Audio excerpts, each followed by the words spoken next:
আসসালামু আলাইকুম রহমতুল্লাহি ওবরকাতুহু। সম্মানিত দর্শক, আমাদের দুনিয়া কাঁপানো জুলাই আগস্ট বিপ্লব, 15 বছরের আওয়ামী লীগ শাসন এবং জুলাই আগস্ট জুড়ে 36 দিন ধরে উত্তাল বাংলাদেশের রক্তাক্ত ইতিহাস, অসংখ্য প্রাণের বিনিময় এবং নজিরবিহীন রক্তের হোলি খেলা এবং অকাতরে বুলেটের সামনে প্রাণ বিলিয়ে দেওয়ার যে অনন্য নজির 2024 সনের এই বাংলায় হয়েছিল, যার গৌরব গাথা সারা দুনিয়াতে ছড়িয়ে পড়েছিল। সেই ছাত্র বিপ্লবকে কেন্দ্র করে পাকিস্তান উত্তাল হয়ে পড়েছিল।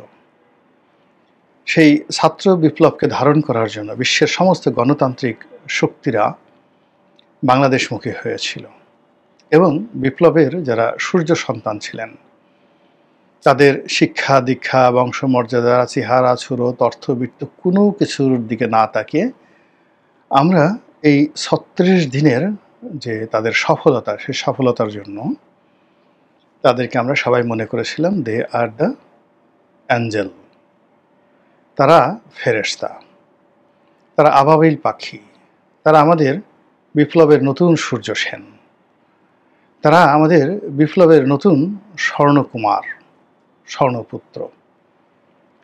তো সেই যে বিপ্লবী, সেই বিপ্লবীর মধ্যে যারা এসেছেন, যারাই নিজেদেরকে পরিচয় দিয়েছেন, কেউ বিপ্লবী, কেউ সমন্বয়কারী, কেউ সমন্বয়, কেউ এনসিপির নেতা, ডাজ নট ম্যাটার। আমরা প্রায় 6 মাস কোনো প্রশ্ন না করে তাদেরকে মাথায় করে রেখেছি।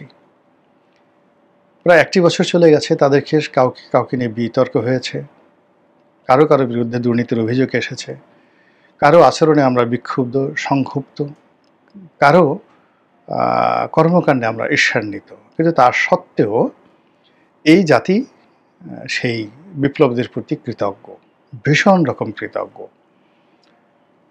এবং বাংলাদেশ, আমি যতটুকু দেখেছি, বাংলাদেশের মানুষের মতো এরকম কৃতজ্ঞ মানুষ পৃথিবীতে খুব কম আছে। আপনি যদি কারোর জন্য কিছু করেন, সে হয়তো আপনার সমালোচনা করবে, আপনাকে দেখলে চোখ টিপ মারবে, যা কিছু করুক না কেন, কিন্তু অন্তরে একা একই সে আপনার জন্য দোয়া করবে এবং কৃতজ্ঞতা প্রকাশ করবে এবং সময় সুযোগ পেলে আপনাকে উপকার করবে।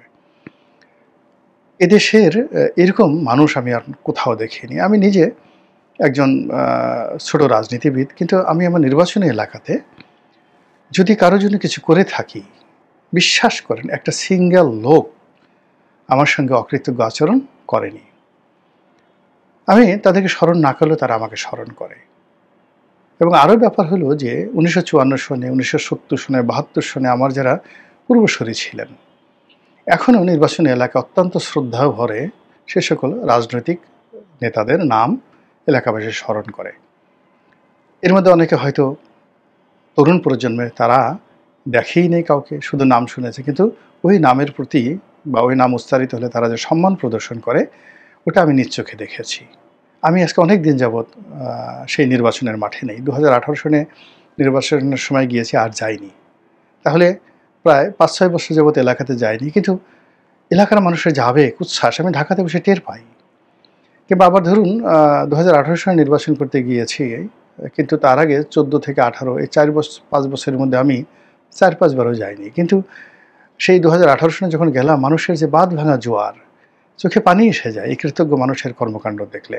তো কাজেই এখন যারা এই বিপ্লবের সূর্য সন্তান আছেন, তারা হয়তো অনেকে সংক্ষুব্ধ, অনেকে বিক্ষুব্ধ, অনেকে মনে করতে পারেন যে আমাদের জীবনে কি হলো, কিন্তু বাস্তবতা হলো যে আমাদের এই সন্তানদেরকে আমরা কোনোদিন ভুলব না, কখনো ভুলব না। আমরা তাদেরকে কৃতজ্ঞতা সহকারে মাথার উপর নিয়ে রাখব।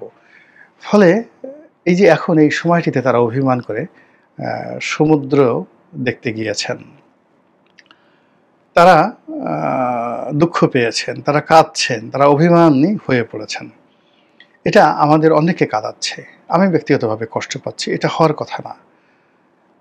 তাদেরকে আমরা যেভাবে বিপ্লবী অবস্থায় দেখেছি, যেভাবে সিনা উঁচু করে দিয়েছে, তো যে স্বাধীনতা, যে বাক স্বাধীনতা, যে চিন্তার স্বাধীনতা, যে কর্মের স্বাধীনতার জন্য তারা ঝুঁকি নিয়েছে, তারা তাদের জমানাতে কেন ঢাকার এই যে নগরীর কোলাহল ছেড়ে কক্সবাজারের নির্জন বিরান ভূমিতে তারা চলে যাবেন? এটা আমার কাছে খুব কষ্ট লেগেছে। দ্বিতীয়ত, এখানে আমরা ডক্টর মোহাম্মদ ইউনূসের প্রতি কৃতজ্ঞ, ভীষণ রকম কৃতজ্ঞ। আপনি চিন্তা করেন, ডক্টর মোহাম্মদ ইউনূস হয়তোই বিপ্লবের সঙ্গে ওইভাবে জড়িত ছিলেন না, তিনি রাজনীতি বোঝেন না। তারপরে শেষে তিনি অনেক ভুল করেছেন, ভ্রান্তি করেছেন, আমাদের ক্ষোভের মানে শেষ নেই। কিন্তু বোঝার চেষ্টা করেন যে একজন মানুষ আজ থেকে সেই ১ বছর আগে, যার বয়স ছিল ৮৫ বছর, 85 ইয়ার্স ওল্ড, আমার এই তরুণ বয়সে, না ঠিক তরুণ না, ঠিক আমি এখন পৌঢ়, তো আমার এই পৌঢ় বয়সে, যেখানে আমার বয়স ৬০ বছর এখনো হয়নি, কাছাকাছি, তো সেখানে আমার হাঁটুতে ব্যথা, মাজায় ব্যথা, সকালবেলা ঘুম আসে তো বিকেলবেলা আসে না, কত রকম জটিলতা। তো সেখানে ডক্টর মোহাম্মদ ইউনূস ৮৫ বছর বয়স নিয়ে যদি তিনি না আসতেন, বলেন তো কি হতো? আপনি ওনার বিকল্প, আজকে আপনি আমরা তাকে তাড়াতে চাচ্ছি, চলে যেতে বলছি, এটা সত্য। কিন্তু ২০২৪ সনের আগস্ট মাসের ৫ তারিখ থেকে ৮ তারিখ পর্যন্ত আমরা কি তার জায়গাতে তারেক রহমান সাহেবকে কল্পনা করেছিলাম বা মেনে নিতাম? হয়তো আমরা মার্শাল্লাহ মেনে নিতাম অল্প সময়ের জন্য জেনারেল ওয়াকারুজ্জামানকে, কিন্তু আমরা কি ডক্টর মোহাম্মদ ইউনূসকে পেয়ে যে খুশিটা হয়েছিলাম, ওয়াকারুজ্জামান বললে আসলে কি আমরা সেই খুশিটা হতাম? অবশ্যই হতাম না। আচ্ছা, তিনি যদি না আসতেন কি করতেন? এরপরে যদি তার জায়গাতে যদি অন্য কোনো লোক আসতেন, ধরেন দেবপ্রিয় ভট্টাচার্য আসলেন, রেহমান সোবহানা সাহেব আসলেন, তো অনেকেই আসতে পারতেন এখানে বাংলাদেশে, ডক্টর কামাল সাহেব আসতে পারতেন।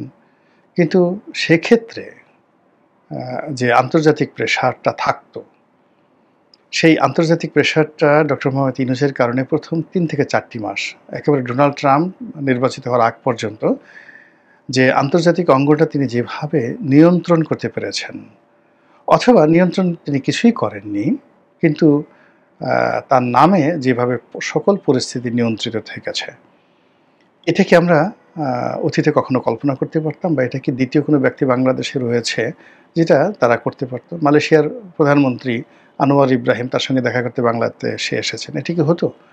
তো ইন্দোনেশিয়ার যেটা একটা দ্বীপ রাষ্ট্র পূর্ব তিমুর, সেটা আলাদা হয়ে গেল। সেই পূর্ব তিমুরের প্রেসিডেন্ট বাংলাদেশে এলেন তার সঙ্গে দেখা করার জন্য, তিনি একজন নোবেল লরিয়েট।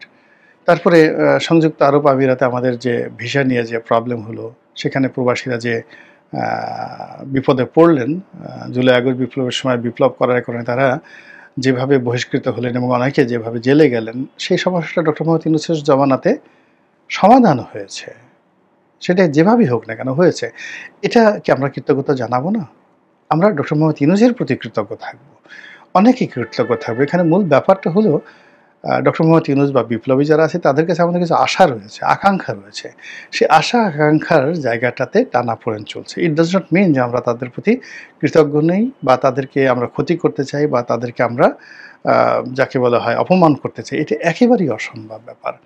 এই কথাগুলো বললাম এই কারণে যে ডক্টর মোহাম্মদ ইউনূস যেদিন ক্ষমতায় বসেছিলেন ২০২৪ সনের আগস্ট মাসের ৮ তারিখে, এই বছর আগস্ট মাসের ৮ তারিখে গেল, নীরবে নিভৃতে, নহবত বাজল না, সানাই বাজল না। আমরা আনন্দ করতে পারলাম না, উচ্ছ্বাস প্রকাশ করতে পারলাম না। বঙ্গভবন, যমুনা, রাষ্ট্রীয় যে প্রতিষ্ঠানগুলো, সেখানে আলোকসজ্জা হলো না। কেন? কেন আলোকসজ্জা হলো না? আমরা কি জিনিসগুলো করতে পারতাম না? আমাদেরকে কেন উদ্বুদ্ধ করা হলো না? বা আমরা কেন উদ্বুদ্ধ হতে পারলাম না? সরকার কেন এই বিশ্বাসটা হারিয়ে ফেললো? এটা তো ভালো লক্ষণ নয়। এরকম যদি হয়, আগামীতে তো কোনো মানুষ বিপ্লবের জন্য এগিয়ে আসবে না, কোনো মানুষ দেশের জন্য উপকারে এগিয়ে আসবে না। ভালো কথা, তারা ভুল করছে, আমরা তো সমালোচনা করছি, আমরা গালাগাল করছি। এই যে বিপ্লবের বাচ্চা বাচ্চা ছেলেরা ২৮ বছর ২৯ বছর, তাদেরকে টেলিভিশনে ডেকে এনে আমরা এই যারা একটু বয়স্ক লোক যাচ্ছে তাই ভাষায় তাদেরকে গালাগাল করছি। কেউ বান্দিরপুত বলছেন, কেউ মানে আজও আজে বাজে কথাবার্তা বলছেন। তারা তো হাসি মুখে সব কিছু নিচ্ছেন, সব কিছু নিচ্ছেন। তারা তো মানে এই যে যারা গালাগাল করছে, তাদের সাথে তো তারা একবারও তাদেরকে মারধর করেননি, তাদের সাথে রাগারাগি করে, তাদের গাড়িতে ঢিল ছুঁড়েননি। তা আমরা কেন এদের মনে কষ্ট দেব বলেন তো? এরকম করলে তো ভবিষ্যতে এদেশে আর কখনো বিপ্লবী তৈরি হবে না। আবার একটা ফ্যাসিবাদী রেজিম তৈরি হবে এবং সেই ফ্যাসিবাদী রেজিম নতুন যদি একটা ফ্যাসিবাদী রেজিম আসে, তো আওয়ামী লীগ যদি ১৬ বছর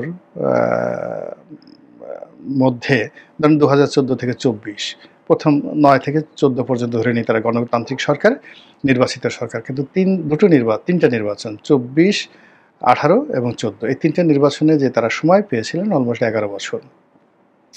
তো এই ১১ বছরের যে স্বৈরশাসন, ১১ বছরের যে ফ্যাসিবাদী শাসন, যেটার একটা ন্যারেটিভ আমরা তৈরি করেছি এবং এই ন্যারেটিভ থেকে আগামীতে যদি কেউ স্বৈরশাসক হতে চায়, এটা তো অনেক মজা। স্বৈরশাসক হওয়ার ভীষণ রকম মজা।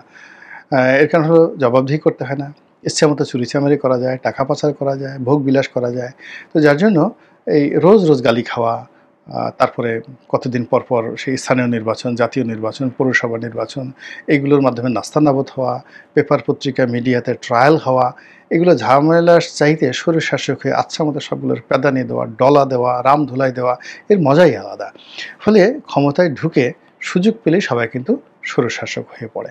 তো কাজেই এই যে আমরা একটা বিপ্লব হলো, এই বিপ্লবকে যদি আমরা একটা কবর দেই, বিপ্লবীদেরকে যদি আমরা কাঁদিয়ে ফেলি, তাদের চোখকে যদি আমরা অশ্রু সজল করে ফেলি, যারা এই সময়টাতে আমাদের জন্য এগিয়ে এসেছেন তাদেরকে যদি আমরা নাজেহাল করতে থাকি, তাহলে আগামী দিনের যে স্বৈরাচার বা ফ্যাসিবাদ, এটি আমাদের জন্য ফরজ হয়ে যায়। এবং যারা আসবেন তারা সেই শেখ হাসিনার ২০১৪ থেকে ২৪ এই ১১টি বছরের যে অভিজ্ঞতাটা কাজে লাগিয়ে অ্যাটলিস্ট ২২ বছর তো চেষ্টা করবেনই। এটা স্বাভাবিক, একেবারে গণায় ধরা ২২ বছর তারা চেষ্টা করবেন। অর্থাৎ ভবিষ্যতে যদি কোনো স্বৈরশাসক হয় তিনি ২২ বছর আগে যাবেন না, আর এই ২২ বছর আপনি আমি কি বাঁচবো? আর ভবিষ্যতে সেই স্বৈরশাসন বন্ধ করার জন্য যে কোনো মূল্যে আম্মা বিনিয়ামত রব্বিকা ফাহাদ্দিস, আল্লাহ যে একটা বিপ্লব দিয়েছেন, বিজয় দিয়েছেন, বিপ্লবী দিয়েছেন, তাদেরকে লালন করে, পালন করে, শাসন করে, তাদেরকে শেপ করে একটা যাকে বলে অবস্থার মধ্যে নিয়ে তারপরে তাদেরকে দ্বারাই আমাদেরকে কাজ করাতে হবে, তাদেরকে প্রেশার গ্রুপ হিসেবে আমাদের রাখতে হবে। তো সেই দিক থেকে আমি মনে করি যে ডক্টর মোহাম্মদ ইউনূসের সঙ্গে এনসিপির যে দূরত্ব, এটা কোনো অবস্থাতেই কাম্য নয়। তারপরে এই বিপ্লবীদের একটি অংশ হয়তো ডক্টর মোহাম্মদ ইউনূসের সঙ্গে আছেন, আরেকটি অংশ তারা যারা কক্সবাজারে চলে গেছেন এবং যে অংশটি চলে গেছেন